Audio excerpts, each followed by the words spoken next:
ચાલો આજે વાત કરીએ કેળવણીની. આપણે આ શબ્દ રોજબરોજ વાપરીએ છીએ, પણ ક્યારે ઊંડાણમાં વિચાર્યું છે કે આનો અસલી મતલબ શું છે? શું એ ખાલી સ્કૂલ કોલેજની ડિગ્રી જ છે કે પછી એનાથી કંઈક ઘણું વધારે? બસ આજે આપણે આ જ સવાલનો જવાબ શોધવા નીકળ્યા છીએ. ચાલો કેળવણીના મૂળ સુધી પહોંચવાનો પ્રયત્ન કરીએ. જેવો કેળવણી શબ્દ સંભળાય એટલે મોટાભાગના લોકોના મગજમાં શું આવે? સ્કૂલની બિલ્ડિંગ, ક્લાસરૂમ, ટીચર્સ, ચોપડીઓ, પરીક્ષાઓ. ખરું ને? હા, આ બધું કેળવણીનો એક હિસ્સો જરૂર છે, પણ આખી કેળવણી નથી. આજે આપણે એ જ સમજવું છે કે કેળવણી આ 4 દિવાલો કરતાં ઘણી મોટી છે. ચાલો થોડા ઊંડા ઉતરીએ, છેક શબ્દના મૂળમાં. અંગ્રેજી શબ્દ એજ્યુકેશન છે ને, એ લેટિનના 2 શબ્દો પરથી આવ્યો છે. પહેલો છે એજ્યુકેર, જેનો મતલબ થાય ઉછેરવું, પાલન પોષણ કરવું, અને બીજો છે એજ્યુસેરે, જેનો મતલબ થાય અંદર જે છુપાયેલું છે એને બહાર લાવવું, એને વિકસાવવું.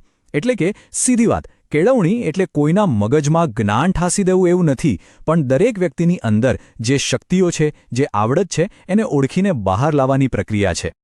તો આ મૂળભૂત સમજ પછી હવે જોઈએ કે કેળવણીને 2 અલગ દૃષ્ટિથી પણ જોઈ શકાય છે.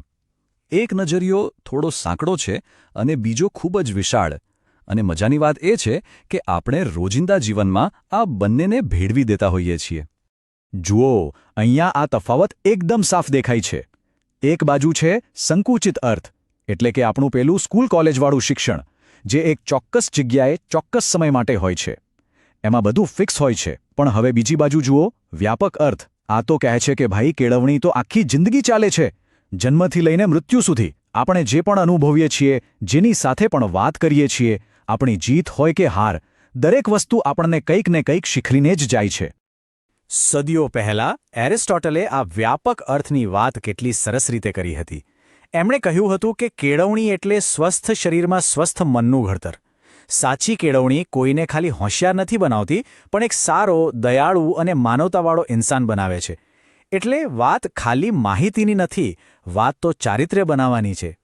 તો સવાલ એ છે કે આ આખી જિંદગી ચાલતી શીખવાની પ્રક્રિયાના રૂપ કેવા હોય છે? આપણે ખરેખર શીખીએ છીએ કઈ રીતે? ચાલો હવે કેળવણીના જે 3 મુખ્ય સ્વરૂપો છે ને, એને જરા નજીકથી ઓળખીએ. સૌથી પહેલું છે ઔપચારિક કેળવણી. આ નામ પરથી જ ખબર પડી જાય છે. એકદમ ફોર્મલ, બધું જ ગોઠવેલું, આયોજનબદ્ધ અને કોઈ સંસ્થા દ્વારા ચાલતું હોય. સ્કૂલ, કોલેજ, યુનિવર્સિટી, આ બધા એના જ ઉદાહરણો છે. અહીં સિલેબસ, ટાઈમ ટેબલ અને છેલ્લે મળતી ડિગ્રી બધું જ પાક્કું હોય છે. હવે બીજું, અને કદાચ આપણા જીવનનો સૌથી મોટો હિસ્સો, એ છે અનૌપચારિક કેળવણી. આ એ શિક્ષણ છે જે આપણે કોઈ ખાસ પ્રયત્ન વગર જ મેળવી લઈએ છીએ. ઘરમાં વડીલો સાથે વાત કરતા, દોસ્તો સાથે રમતા, સમાજમાં ફરતા કે પછી ખાલી આસપાસ જોતા આપણે જે પણ કંઈ શીખીએ ને, એ બધું જ આમાં આવે. અને ત્રીજું સ્વરૂપ એટલે અવૈધિક કેળવણી. આને આપણે ઔપચારિક અને અનૌપચારિક વચ્ચેનો એક પુલ કહી શકીએ. અહીં શીખવાનું હેતુપૂર્વક અને ગોઠવેલું હોય છે, પણ સ્કૂલ કોલેજ જેટલું કડક નહીં. માની લો કે કોઈ નવી ભાષા શીખવી છે, કે કમ્પ્યુટર ક્લાસ કરવા છે, કે પછી કોઈ ખાસ વિષય પરનો વર્કશોપ કરવો છે, આ બધું અવૈધિક કેળવણી છે, જે આપણી કોઈ ચોક્કસ જરૂરિયાત પૂરી કરે છે.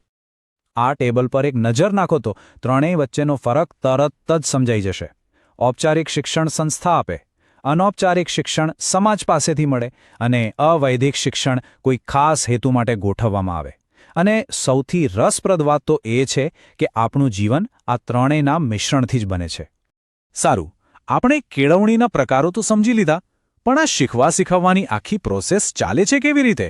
આની સમજણ સમય સાથે કેવી રીતે બદલાય છે? એની પણ એક આખી સફર છે. 2 ધ્રુવોથી શરૂ કરીને 3 ધ્રુવો સુધીની. પહેલાના જમાનામાં એવું માનવામાં આવતું કે કેળવણી એક દ્વિધ્રુવી પ્રક્રિયા છે, એટલે કે એના 2 જ છેડા છે. એક છેડે શિક્ષક જે જ્ઞાન આપે છે, અને બીજા છેડે વિદ્યાર્થી જે જ્ઞાન લે છે.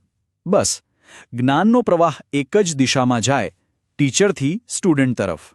પણ અહીંયા એક મોટો સવાલ થાય છે. શું આટલું પૂરતું છે? શું શીખવાની પ્રક્રિયા આસપાસના વાતાવરણથી અલગ રહી શકે? જે સમાજમાં શિક્ષક અને વિદ્યાર્થી રહે છે, એની કોઈ જ અસર એમના પર ના થાય? આ સવાલનો બહુ સરસ જવાબ આપણને મહાન કેળવણીકાર જ્હોન ડ્યુઈના વિચારોમાંથી મળે છે. એમણે કહ્યું કે કેળવણી એટલે અનુભવોનું પુનર્ગઠન. અહીંયા સૌથી મહત્વનો શબ્દ છે અનુભવ. અને અનુભવ ક્યાંથી મળે? આપણી આસપાસની દુનિયામાંથી જ ને, બીજે ક્યાંથી? અને બસ આ જ વિચારે તો આખી ગેમ બદલી નાખી. હવે કેળવણીની પ્રક્રિયાને જોવાનો દૃષ્ટિકોણ જ ફરી ગયો. હવે આ ચિત્રમાં ત્રીજો અને કદાચ સૌથી અગત્યનો પ્લેયર ઉમેરાયો, સામાજિક પર્યાવરણ.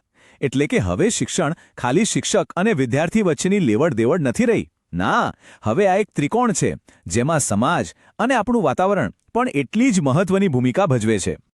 આ ત્રિધ્રુવી મોડલ એ હકીકતને માને છે કે આપણે જે પણ શીખીએ છીએ એ એક સામાજિક વાતાવરણમાં જ શીખીએ છીએ.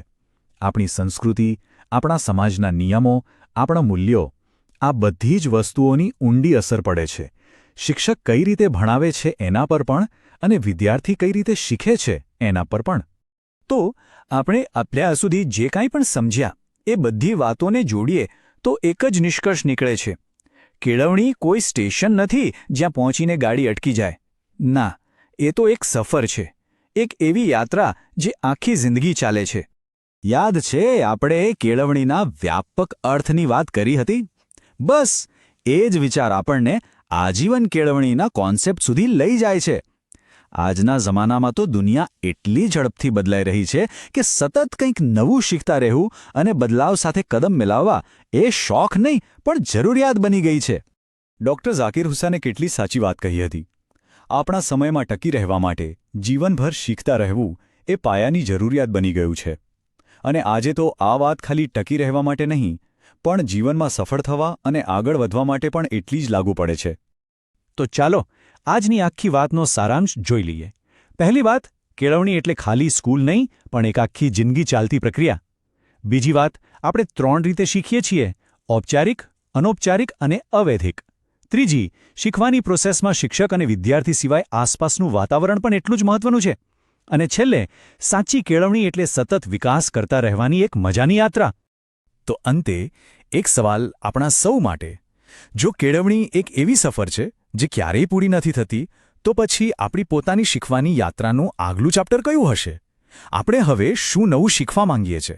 આ વિચાર સાથે જ આજની વાતને વિરામ આપીએ.